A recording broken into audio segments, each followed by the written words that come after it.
pledge allegiance to the flag of the United States of America and to the republic for which it stands, one nation, under God, indivisible, with liberty and justice for all.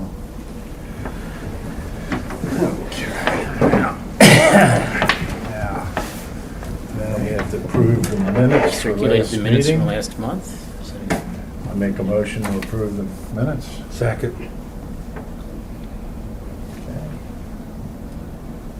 any comments? Those in favor say aye. Aye.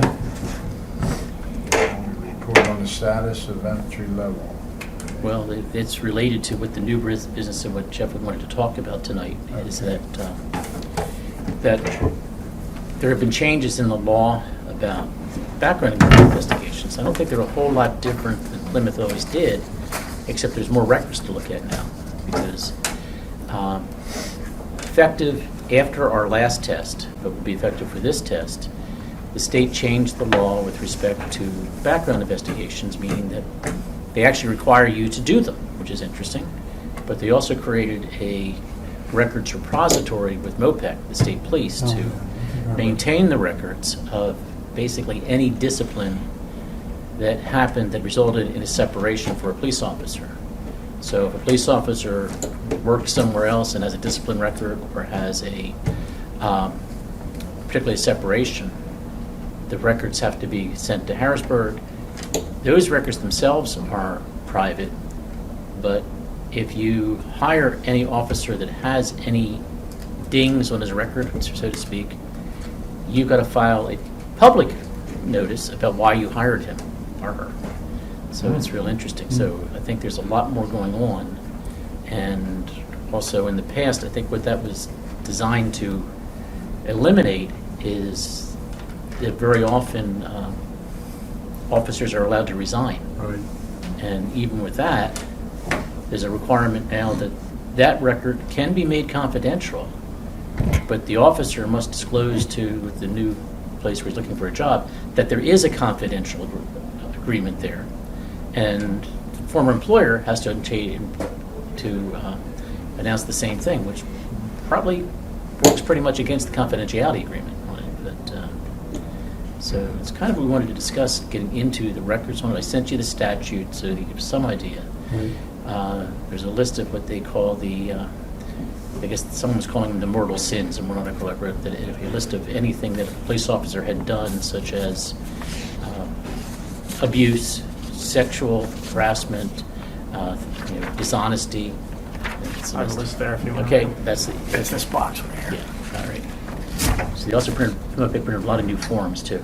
But, excessive force, sexual abuse, filing a false police report, harassment, sexual misconduct, a judicial finding of dishonesty, theft, domestic violence, discrimination, or coercion of a false confession, which, again, many times in the past, a new employer would never have known that, because the way the records were kept. The former officer just resigned. I know that for the 20-some years that I was the sheriff's solicitor, we had many officers or deputies resign, but we always made it clear to them in our statement that any general employer that applies, we're going to say you were terminated, and keep your dates of employment. Right. But any police department, FBI, federal unit, anything to do with law enforcement, we would reveal the full reason of disclosure and background. But apparently that wasn't how everybody did things, and it created an issue. So I guess you've been dealing with it, and without, as I told Jeff, I don't want to discuss anything particular about the new one, because that's a personnel issue. Mm-hmm. If we have to act on any of these findings as a board, that's what will be coming up next month, assuming we get back with that. If there's anybody who's disqualified, we're going to have to make a decision to disqualify that person. But I don't want to talk about, and that would be, we would have an executive session to discuss the employments, Right. and then come back and have a vote on the public record. But right now, we're just in a general session. It's recorded. It's going to be put up. So we don't want to discuss anything about any individuals tonight. Right. So we know that. So we'll just keep it to that point. And if and when we get something, it'll be executive session. We can discuss the particulars of it. So, like I say, you want to explain anything? So you're saying you don't want to do an executive session, right? I was told to ask you that to make sure. If there's some particulars, we can go off record, turn the recording off, and have an executive session related to personnel matters. So Lieutenant O'Brien wants to give you the particulars next month. That's I was just going to give you, lack of a better term, a heads up of where we are in our backgrounds. We have some individuals who are at the top of our list who may have issues, and he may be presenting that to you next month as far as possible disqualifications and failures of the background. So as we stated, that's a function of the new changes.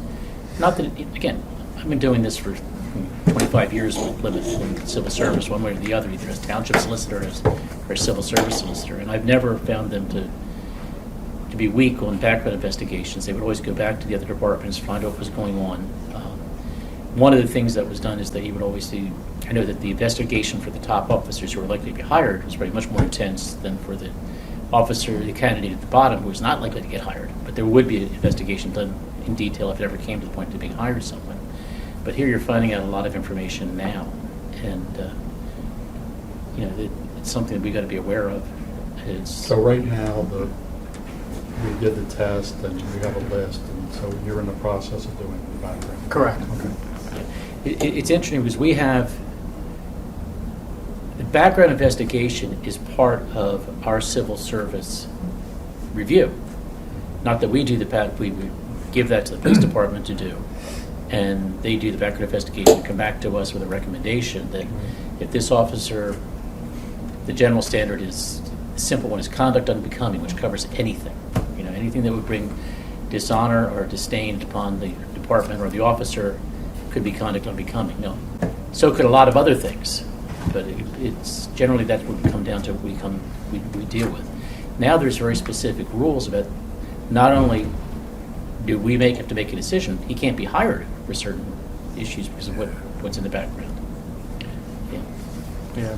With this new form, if we decided to hire anybody that fell under that list of infractions that you stated, we would have to put on record why we decided to hire them anyway, and that could be a liability issue if there's any future problems. It would certainly be down the road that if you, Yeah, I understand. in a sense, you always believe in second chances, but I also believe in protecting yourself from liability, and that's kind of a very tough situation. And in the past, I'm sure it's not uncommon that in any job, I'm sure you had it with the union jobs. Oh, yeah. People were allowed to withdraw or resign Neutral voluntarily. recommendation. Yep, and that's what we used We to do. did it. I did it. That was our, 50 times. like I said, that was our routine way we handled things in the sheriff's department when I was the solicitor for them. Yeah, it was- But we also had a carve-out for law enforcement, that we would reveal everything to law enforcement for someone who got discharged, but anybody else just neutral. He left to employment, he worked here from X to X to Y, and that was it. Exactly what we did. Because very often here, the requirements are mandatory. The other problem with that, the kind of disclosure, is whereas you can get yourself sued for saying something that was confidential and getting it out, or disagreed with. But we covered that, and I think this just makes it black and white at this point. It's so that was. I apologize that it's confusing because Jeff and I were talking about Section 73, and I put down Section 73. This is Act 57, which came in that does that. There's also another interesting development that came in with Act 57, and that's Act 59. I wanted to mention that briefly. That now when an officer is involved in a use of force incident, particularly shooting or I guess any kind of use of force, they are required to have a psychological evaluation before they're allowed to go back to work at this point, which is something new.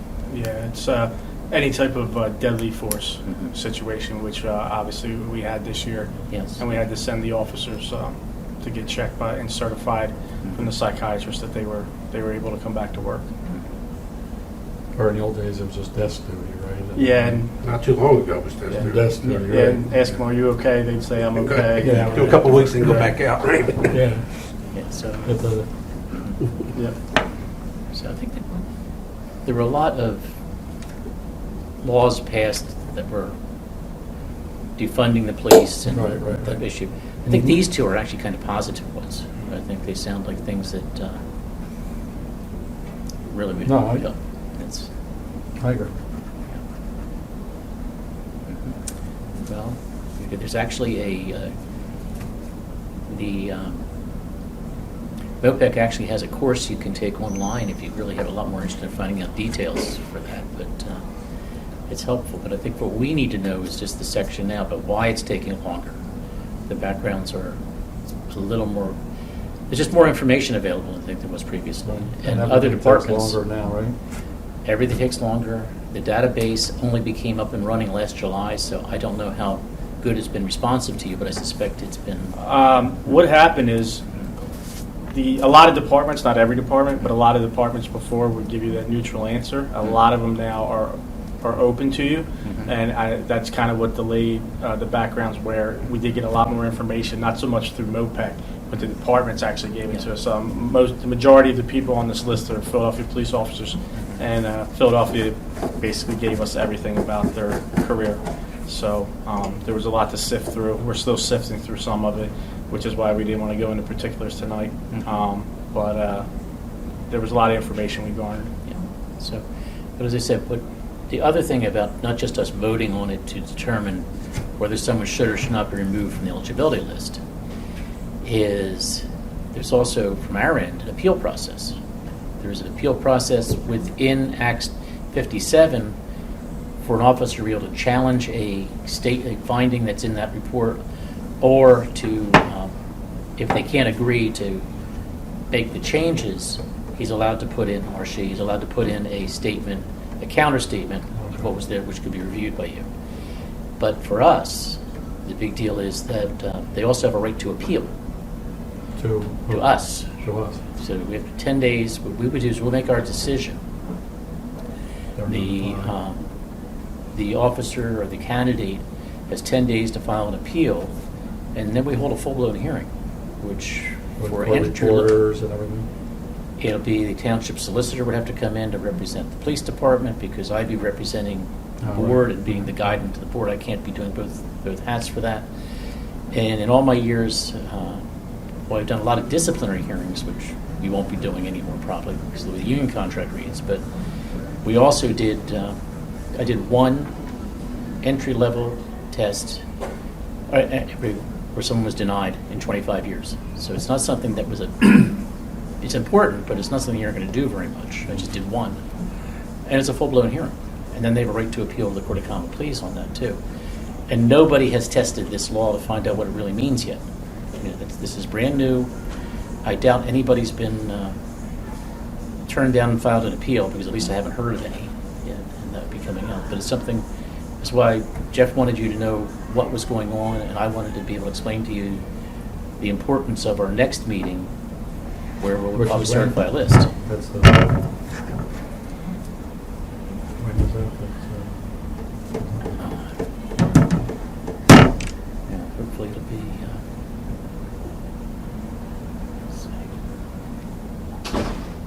How do you feel about it? As a I- policeman, you What know, is it? somebody they're going to hire, let's say from Philadelphia, I'm Mhm. just using that Yeah. because you brought it up, right? And they have things on their record that, you know, now we're aware of. Right.